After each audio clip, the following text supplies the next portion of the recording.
सभा मंडप में उपस्थित सभी सज्जनों, स्वदेश स्वग्राम इन देश विदेश से आए हुए सभी सज्जन, कोई इंदौर से आया है, कोई एमपी से आया है।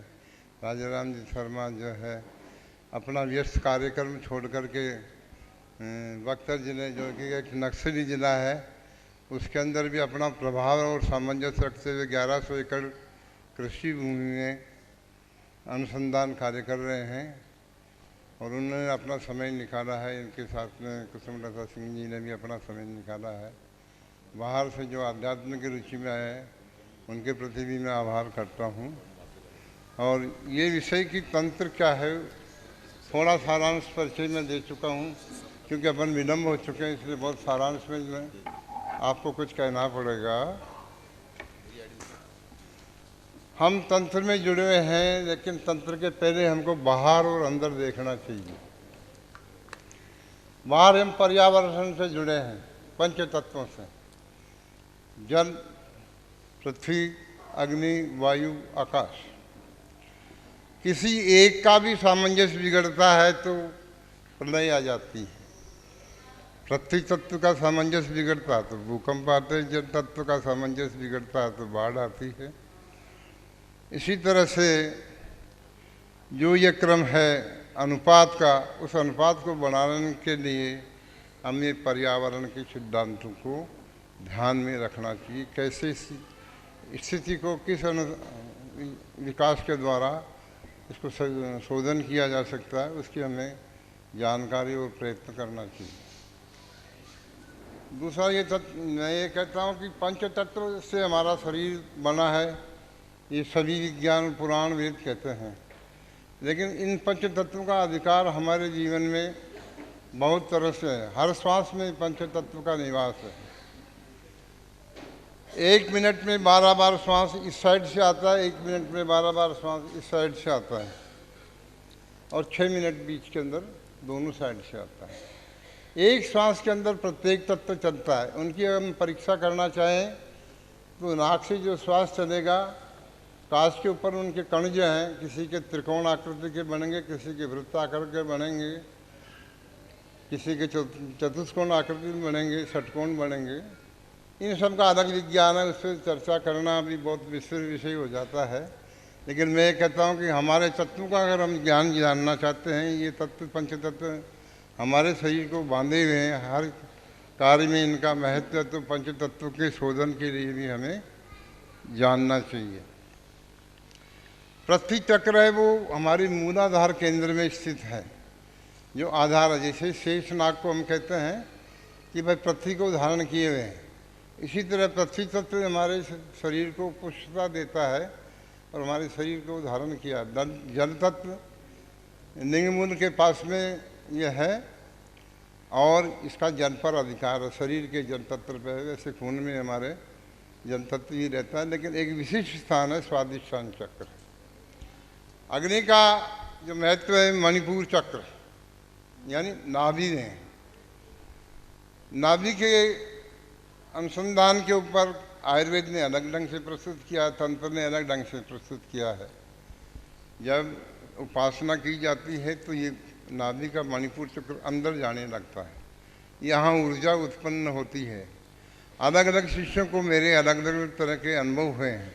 जब कुंडलनी उठ करके इस चक्कर के आसपास आती है, कोई कहता है मेरे को भूख ज़्यादा लगती है, कोई कहता है मेरे को भूख कम लगती है, कोई कहता है गुरुजी सर्दी का मौसम है लेकिन एसी चला के बैठा हूँ।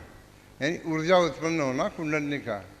तो कुंडलनी का महत्व तो हर व्यक्ति नहीं जानता, इसलिए विशिष्ट साधकों के पास में संपर्क में बने रहना चाहिए। कई मेरा एक शिष्य मथुरा में हरि, जो कि हिमालय में घूमता रहता है, उसने कुछ साधुओं से संपर्क किया, जो संपर्क में रहे। उनमें कई देखे कि कोई -8 डिग्री के अंदर भी जो है नंगे बदन तपस्या कर रहा है। कोई अपने शरीर में ऊर्जा उत्पन्न करता है, ध्यान करता है, उसका पैर 3 फीट भी कीजिए अगर बर्फ की चादर हो तो पैर अंदर चला जाएगा। कोई जो है विशिष्ट सिद्धियों के कारण अपने अपने क्रम से अनुपात को कर रहा है। लेकिन यहाँ कई तरह के अनुभव होते हैं। इस चक्र के आसपास में गुरु से संपर्क करते रहना चाहिए। इसके बाद में हृदय चक्र आता है।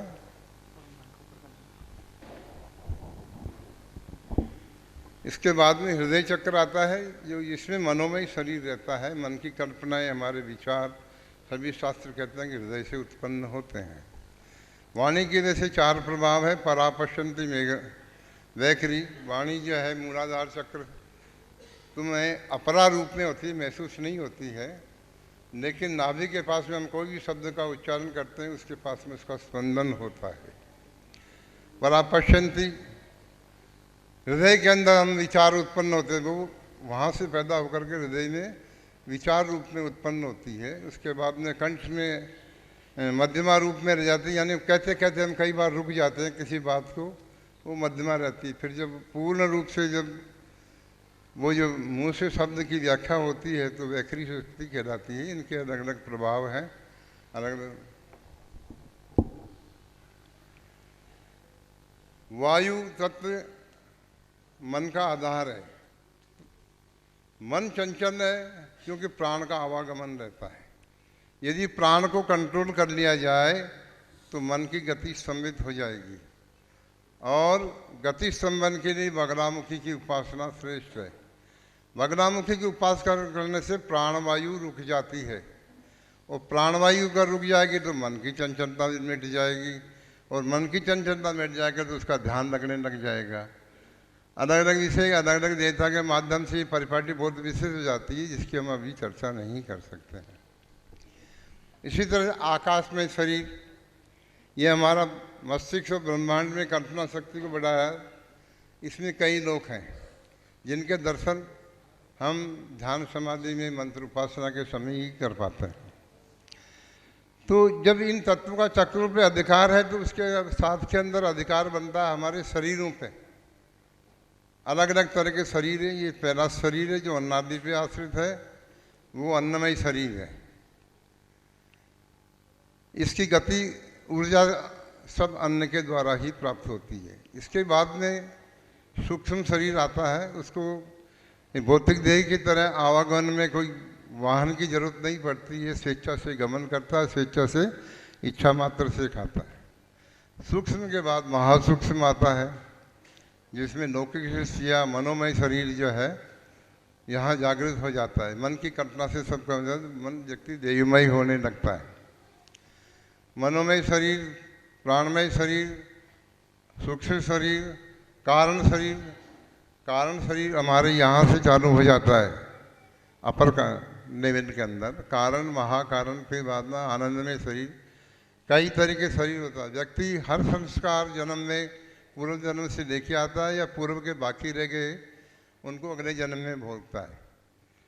तो इस तरह एक शरीर नहीं है, हमारे कई शरीर हैं, उनका प्रभाव अलग अलग टाइम पे पड़ेगा। आज जो हम व्रत, उपासना, ध्यान, पूजा, अर्चन, कीर्तन कुछ भी करते हैं, उसका प्रभाव वर्तमान में हमारे मन को निर्मल बना देगा, शांतिमय जीवन दे देगा। अगला जन्म भी अच्छा निकले, उससे अगला भी अच्छा निकले, लेकिन वो पुण्य वहाँ तक जा कर के स्टॉप हो जाएगा। तो क्या करना चाहिए कि उससे अगले जन्म भी आगे, यानी 2 जन्म, ये 100 वर्ष, ये 200 वर्ष तक की मुक्ति मिली। बाद में तो सुख दुख का वही क्रम चालू रहेगा। तो सूक्ष्म शरीर का शोधन करके आगे महासूक्ष्म शरीर में जाना चाहिएगा। महासूक्ष्म शरीर की अवधि क्या है भाई? 200 से 1000 वर्ष, 1500 वर्ष। वो आत्मा 1000-1500 वर्ष तक आवागमन के बंधन से मुक्त होगी, लेकिन भोगवाद समाप्त नहीं हुआ है। उसके बाद में आता है कारण शरीर, जो महापुरुष में चले जाता है। तो महापुरुष हजारों वर्षों में पैदा होते हैं, अर्थात उसका मोक्ष काल बीच के अंदर हजारों वर्षों तक रुक गया है।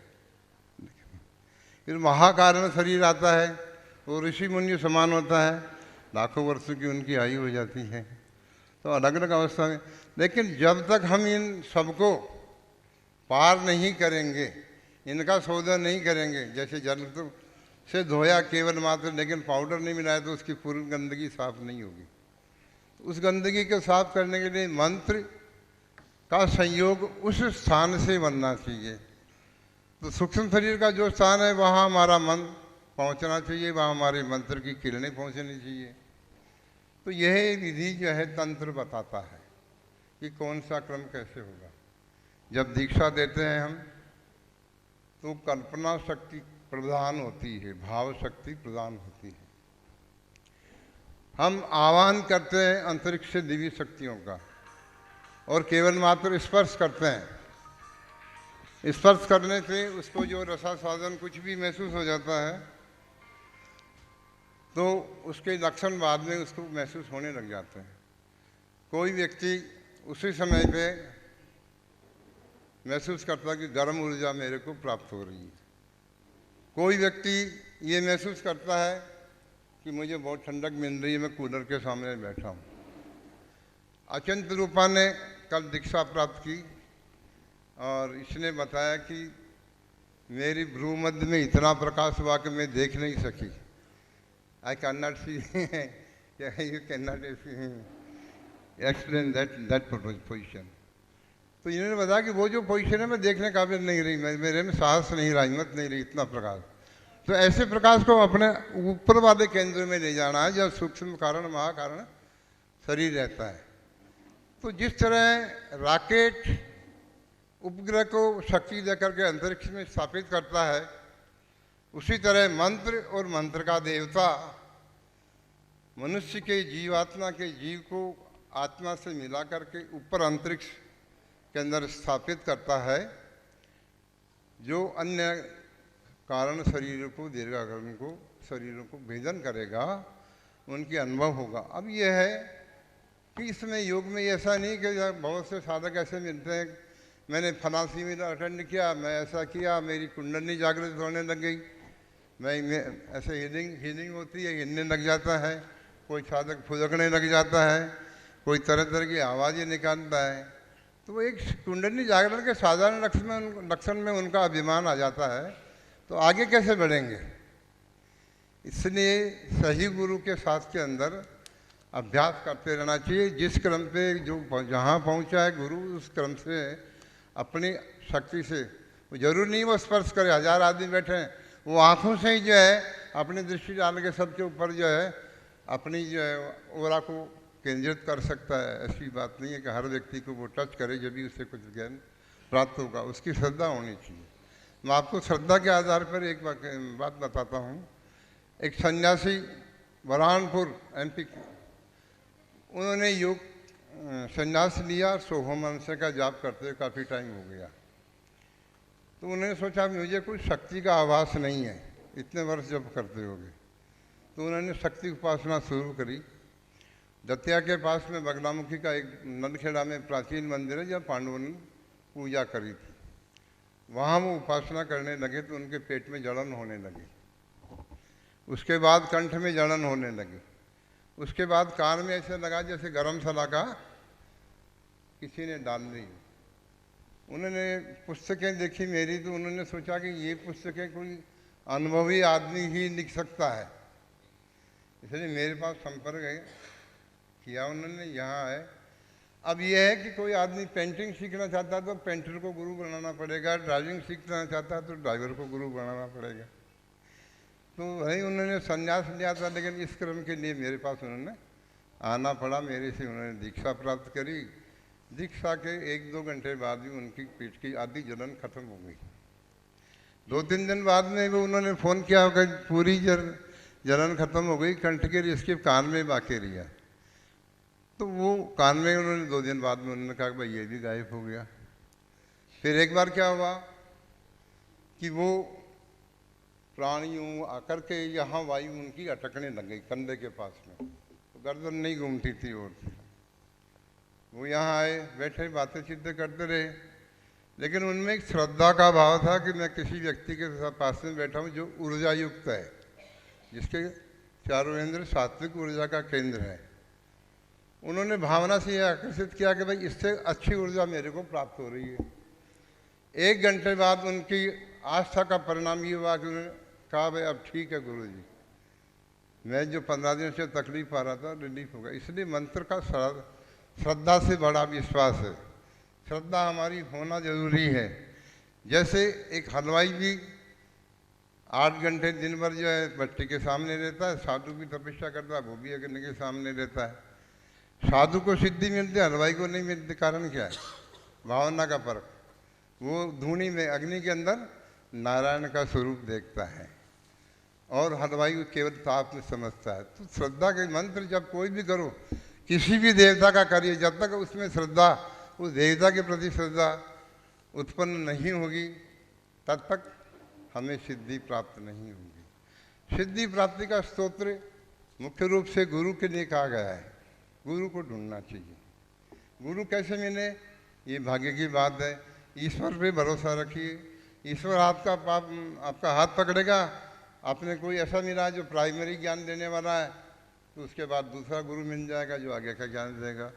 उसके बाद और एक्सट्रीम हो जाएगा। उसके बाद कोई योग साधना में रुचि तो योग साधना वाला मिल जाएगा। कथा कीर्तन में रुचि तो कथा प्रवचन की शैली सिखाने वाला मिल जाएगा। लेकिन प्रयत्नशील रहना चाहिए। कई बार क्या होता है कि व्यक्ति ये निर्णय नहीं कर पाता है कि मैं कहाँ जाऊँ, क्या रहूँ। प्रकृति पे छोड़ता है या किसी पे विश्वास करके आर्द्र होकर के प्रार्थना करता, तो उसको सहयोग मिल जाते हैं कि तुमको कहाँ पहुँचना है। मेरे कई शिष्यों के ऐसे फ़ोन आते हैं कि वो जी हमारी पोजीशन ऐसी थी कि हम आ नहीं सकते आपके पास में, किराए भाड़ा आने की व्यवस्था नहीं थी। मानसिक रूप में पुस्तकों को ध्यान रख करके मानसिक गुरु मान लिया। 1-1.5 महीने बाद उनका फ़ोन आता है, गुरु जी हाँ मैं ठीक हूँ। मगर भाई कहाँ से बोल रहे हो? साहब ऐसा है, मैंने 1 महीने बाद में आपको इसलिए फ़ोन कर रहा हूँ कि पहले से सही है। मैं पहले क्या था, एक दिन मैंने सोचा कि मैं तो आत्महत्या कर लूँ, बराबर मेरे को घाटा परेशानी चल रही है। फिर क्या हुआ कि फिर आपने जो है, आप ऐसे ऐसे कपड़े पहने हुए थे, आपने बताया कि ये किताब, ये पेज नंबर ये, इसका ये पाठ कर, और 5 पाठ डेली कर रहा हूँ। अब मेरे घर पे छत पे चलने की आवाज़ें नहीं आती है, वैसा नहीं होता है। उस व्यक्ति की बाद में इतनी ठीक है, बाद में आके दीक्षा लेके गया, परिस्थिति चेंज होने पे वो इतनी आस्था बढ़ी कि वो अभी आया था गुरु पूर्णिमा के पास में, सहारनपुर, काफ़ी दूर है, 800-900 किलोमीटर होगा मेरे ख्याल से। उसने बताया गुरु जी एक दिन मेरा ध्यान लग गया। ध्यान में महसूस कर रहा हूँ कि मेरी बॉडी से एक बॉडी दूसरी शरीर मेरा निकल करके मेरा पास बैठा है। काफ़ी समय के लिए तो मुझे भान मिला। फिर मैंने सोचा कि एक शरीर कोई दूसरा पास में बैठा हुआ, उसके लिए मैं प्रयत्न करता रहा कि शरीर मेरे से आकर के जुड़ जाए, लेकिन ऐसा नहीं हुआ। फिर बाद में मैं वापस प्रयत्न किया, आपको गुरु शब्द को याद किया, तो मेरी पत्नी आई, मेरे सर पे हाथ रखा, मेरा ध्यान भंग हो गया।